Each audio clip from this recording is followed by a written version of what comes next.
Jadi prosedur ini berarti step by step untuk membuat sebuah penelitian kuantitatif. First sekali, awal sekali kita kena identified ya, mengidentifikasi, mencari dari masalah yang ada. Tadi saya sudah cakap bahwa masalah itu adalah adanya perbezaan antara teori dan implementasi, atau mungkin masalah itu adalah sesuatu yang belum kita ketahui, ya kita ingin tahu, atau mungkin masyarakat itu belum tahu, ingin tahu tentang sebenarnya macam mana, macam Ustaz Ilmi nak tahu pasal transplantasi ya daripada ginjal khinzir untuk manusia, macam mana hukumnya nih ya, padahal mungkin dah jelas bahwasannya khinzir ini dia memang haram ya, dikatakan jelas sekali apa hurrimat alaikumul maita walahmal khinzir wa ma ukhilla bihi li ghairillah. Tapi kemajuan daripada teknologi, daripada sains ini ternyata ginjal daripada khinzir yang dah diuji coba, dah boleh tukar dengan ginjal manusia yang rusak, walaupun ada beberapa atau menggunakan juga trial and error, banyak yang gagal juga, tapi bolehlah digunakan, atau mungkin bukan boleh tapi ada digunakan. Nah, macam mana nih hukumnya? Zaman dulu tak ada, dan ini pun jelas haram awalnya. Tapi macam mana dengan keperluan daripada masyarakat sekarang ini? Dah masuk ke daruroh ke, sudah masuk ke apa yang disebut dengan mungkin dari sisi teknologi, masyarakat dan lain sebagainya. Oke ya. Yang kedua, bila kita dah faham pasal identifikasi masalah, kita dah faham, oke, saya nak buat riset tentang masalah ini. So yang kedua adalah studi literatur or literature review. Ya, ini biasanya bila kita menulis satu buku populer ya, walaupun buku populer sebenarnya pun boleh juga supaya kita agak berbeza ya, kita ada novelty, kebaharuan daripada tulisan, riset, penelitian ya, pengkajian, ataupun dari sisi apa yang disebut dengan kita mencari sebuah kebenaran. Literatur review ya, review itu berarti kita menengok kembali daripada literatur ataupun references ya, buku-buku jurnal yang sudah ditulis, yang sudah dah disusun ya, kemudian dengan topik yang hampir sama ya, boleh dari sisi topik, lepas itu dari sisi riset metodologi, lepas itu dari sisi objek penelitian, ataupun juga riset approach-nya ya. Macam saya nak meneliti pasal manajemen daripada wakaf di Singapura. Saya rasa ini dah banyaklah orang tulis. So saya kena cari siapa sahaja yang sudah menulis tentang tadi wakaf di Singapura. Itu namanya literatur review. Kalau untuk jurnal atau untuk tesis degree minimal itu 5 sampai 8. Kalau master ni dalam 10 sampai 15. Kalau dah PhD ni dia kena dalam 20 sampai 25 daripada literatur review ya, supaya ini berbeza, riset metodenya berbeza, location dia berbeza, objek daripada riset pun berbeza, pun masalah yang akan diteliti.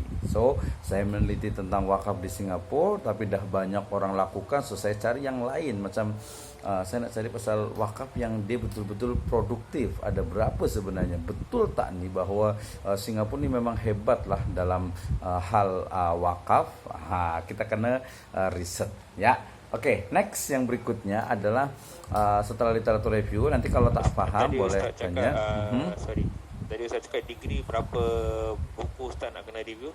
Oke, ya terima kasih Ustaz Wandi. Jadi pertanyaannya adalah ada berapa buku yang mesti kita cite di dalam tesis degree. Actually sebenarnya tak ada batasan ya, tak ada batasan dalam reference daripada daftar pustaka di tesis degree. Tetapi tak mungkinlah hanya 3, 2, 3, 4, 5, 10, 15. Standarnya 25 lah ya. Standar 25 buku dengan jurnal. Pokoknya semua references. Itu minimum 25 gitu ya. Bila lebih bagus. Semakin banyak semakin bagus. Tapi kita kena tengok, kalaupun dia punya literatur review ataupun dia punya daftar pustaka, references itu dia banyak, tetapi bila kita tengok di references itu ada, tapi bila kita tengok di body text dia ataupun konten dia tuh dia tak ada. Ini pun problem. So berarti kita hanya meletakkan, kita type reference yang di daftar pustaka atau di references itu memang yang kita guna di dalam tesis kita. Ya, minimumnya 25 saya rasa masih boleh lah, standar 25 gitu. Kalau untuk degree 25 Ustaz kan? Tadi ya. Ustaz cakap, tadi Ustaz katakan macam saya terdengar PhD 25 Ustaz. Degree pun 25. Oke, bukan. Jadi maksud saya yang 25 itu di degree itu adalah references secara keseluruhan. Nah, kalau 25 untuk PhD itu adalah reference dari jurnal. Atau riset yang sama dengan riset kita.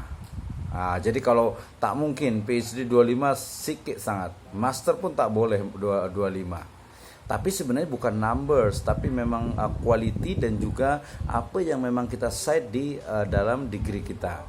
Jadi bukan 25 degree itu adalah minimum, all references untuk degree itu minimum 25, tapi kalau di PhD minimum 25 itu adalah untuk literatur review, bukan all references. Ya, literatur review itu adalah tadi riset, penelitian, jurnal ke tesis atau mungkin tesis master, tesis PhD, textbook, kemudian juga ada buku populer atau mungkin ada official website macam kita ambil daripada MUIS muis.sg mungkin gitu ya. Itu pun satu reference. Mungkin daripada satu ministry di Singapura itu pun satu reference. Nah, jadi kalau tadi minimum untuk literatur review itu adalah 25 untuk PhD. Untuk standar saya rasa kena mesti di atas 100. Kena mesti di atas 100 ya. Ya kalau boleh sikit-sikit 80, 75 masih boleh lah gitu ya. Tapi kita tengok saja daripada konten dia itu udah memang bagus atau belum. Oke ya Ustaz Sandi ya, mudah-mudahan tak salah. Surabaya mantek saya Ustaz. 100 Ustaz 100 ya. 100. Kita Saya lagi tua dari Ustaz Tawandi. saya punya disertasi itu yang master pun sama itu, daftar pustaka itu ada dalam 10 muka surat. 10 muka surat. Jadi kalau 10 dalam satu muka surat itu ada 10 saja, berarti ada berapa tuh? 10 kali bukan mungkin 10, 20, berarti minimum itu 200. Ya, tapi berapa lama itu ininya bikin karyanya waktu PhD? Oke, kalau actually kalau dengan riset itu 1,5 tahun. Dengan riset daripada awal. Ya. Betul.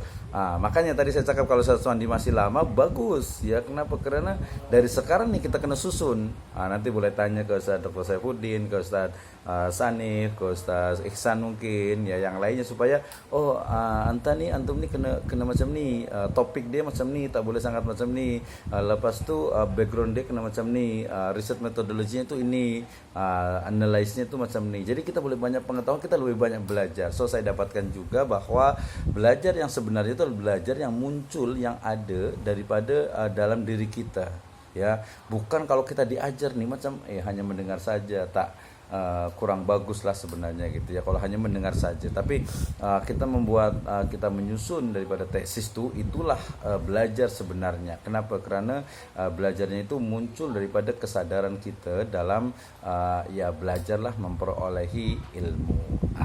Itu ya. Oke, saya lanjut sedikit dulu.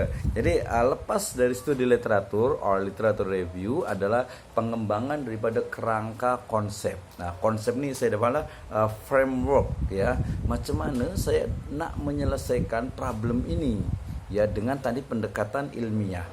Ya, saya ingin tahu pasal ini kenapa ya tadi mungkin ada problem kondisi itu, ada muslim yang ada di sekitaran Masjid Sultan nih dah dengar azan tapi mereka tak solat di masjid. Ini ada apa nih? Ada masalah apa nih? Nah, gitu ya. Atau mungkin ada beberapa muslimah yang dia tak gunakan hijab. Gitu ya. Atau mungkin banyak juga anak muda kita nih yang youth tuh daripada generasi kita nih yang mereka tak terlalu pikirkan masalah agama. Nah, mereka mungkin apalah gaya hidupnya, lifestyle mereka nih apalah macam itu. Atau mungkin tadi sesuatu yang kita nggak tahu ini kredit card nih boleh tak ya? Satu dulu lah cakap ya pasal kredit card nih. Kredit card boleh tak nih ya? Lepas itu banyak sangat lah di Singapura nih yang kita kena selesaikan ya. Kita boleh selesaikan satu-satu. Macam nih riset metodologinya, macam nih bila kita nak selesaikan problem yang ada terkait dengan fikah, terkait dengan syariah, ilmu Al-Quran dan tafsir, dan juga mungkin Islamic Research Methodology, macam tuh ya.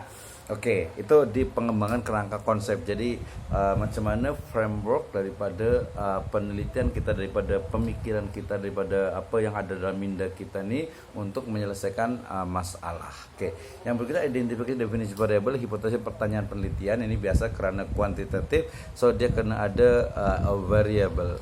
Apa nih yang nak kita teliti? Tadi macam kedisiplinan. Ya, kemudian juga lagi mungkin ada macam kepandaian, atau mungkin macam saum, puasa Senin Isnin dengan Kamis ya, atau mungkin sholat duha ya, atau mungkin dengan belajar ya. Banyak sangat. Jadi kena kita definisikan, kita kena definite ya daripada variabel dalam riset kita. Ada hipotesis. So hipotesisnya macam berarti memang ada pengaruh daripada sholat duha terhadap keberkahan harta, ada pengaruh daripada mungkin saum puasa Isnin dengan Kamis itu terhadap mungkin maturity atau kedewasaan, atau mungkin juga kesehatan dan lain sebagainya ya.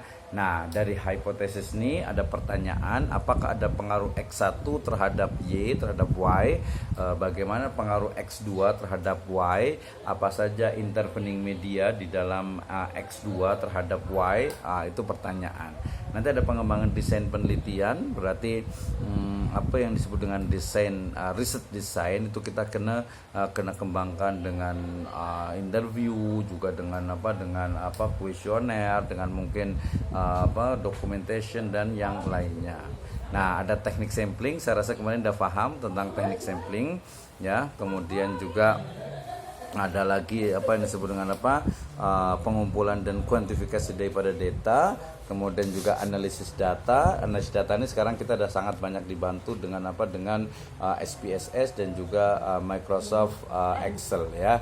Interpretasi dan juga komunikasi hasil penelitian. Nah, ini yang kita pelajari atau yang nanti bila sudah jadi satu riset atau penelitian.